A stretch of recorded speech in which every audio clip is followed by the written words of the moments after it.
ሰላም ለእናንተ ዛሬ በቤተልሔም የተወለደውን ምስጋና እና ተስፋ የሚያሳየንን የኢትዮጵያን የገና ታሪክ በትንሹ እናያለን።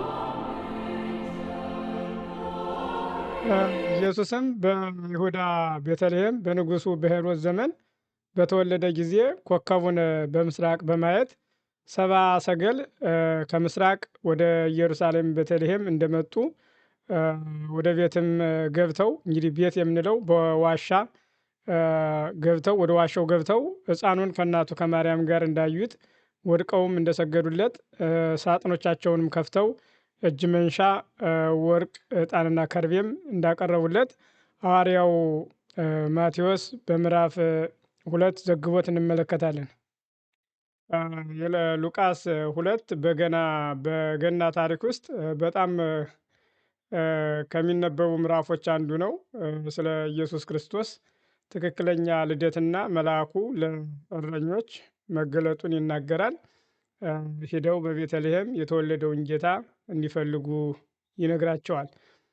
እናም እንዲሆነ በእነዚያ ቀናት ዓለም ሁሉ ግብር እንዲከፍል ከአውግስጦስ ቄሳር ትእዛዝ ወጣ።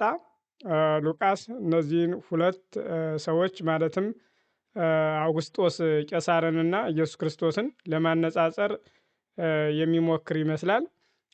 ምክንያቱም ሁለቱም ተመሳሳይ ማዕረግ ነበራቸው። ለምሳሌ ያህል አውግስጦስ ቄሳር አዳኝ ተብሎ ይጠራ ነበር።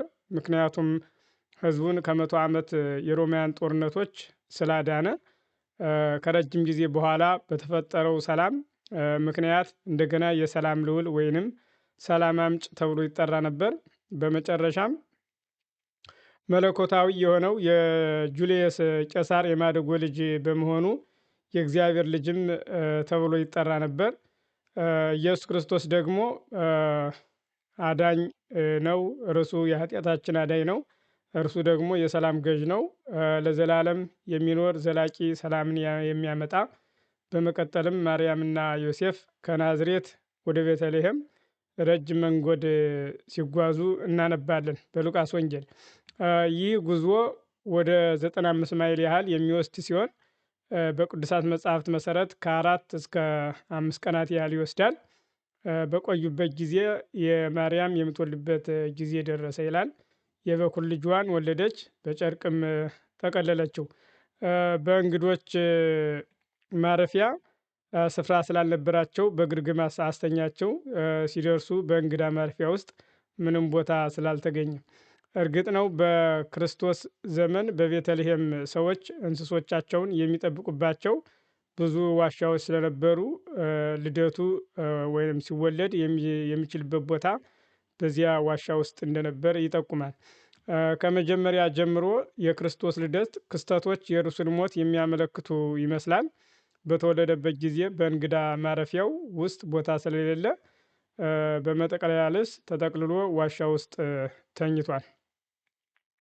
በሞተም ጊዜ በነጭ የበፍታ ጨርቅ ተጠቅልሎ በተበደረ መቃብር ውስጥ ተቀበረ። ኢየሱስ ክርስቶስ የማርያም የበኩር መሆኑ እጅግ በጣም አስፈላጊ ነበረ። በወቅቱ መጽሐፍ ቅዱስ በተጻፈበት ዘመን የበኩር ልጅ 2 እጥፍ ርስት ተሰጥቶት ነበር። ይህ ድርብ ውርስ በተለይ የተሰጠው አባቱ ሲሞት የቤተሰቡ ተንከባካቢ ስለሚሆኑ ነው።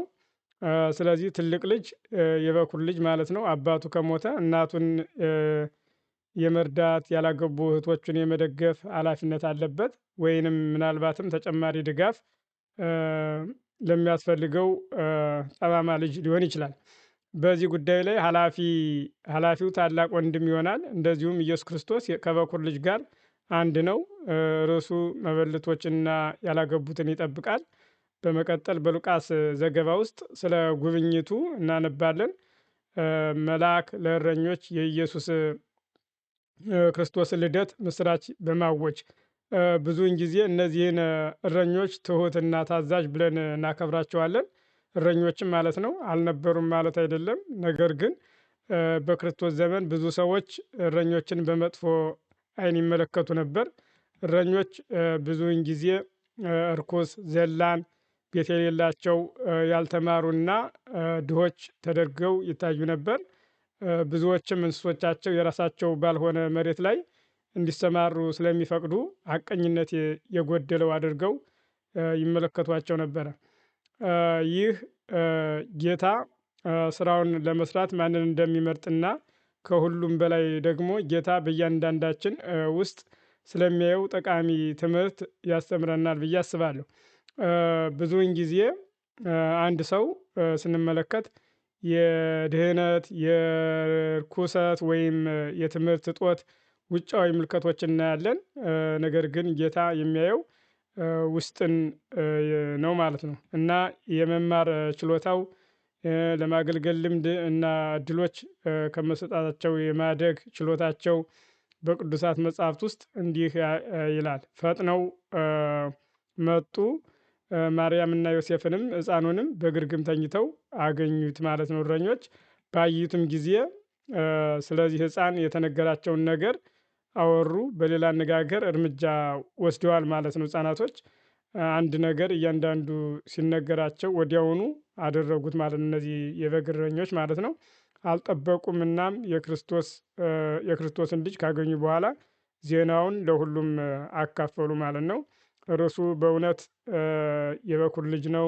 እኛን መበለቶችን፣ ያላገቡትን፣ የተጎዱትን፣ የተጨነቁትን የሚጠብቅ ወንድማችን ነው፣ አባታችን ነው።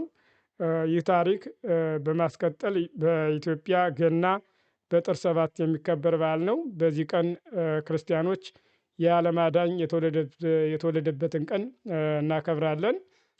ከገና በፊት ብዙ ሰዎች ጾመ ገሃድ የሚባል የ40 ቀን ጾም ይጾማሉ። በገና ምሽት ከማታ እስከ ማለዳ ድረስ በቤተ ክርስቲያን ውስጥ የሚቆይ የዋዜማ የቅኔ እና የቅዳሴ አገልግሎት ለእግዚአብሔር ምስጋና ይቀርባል።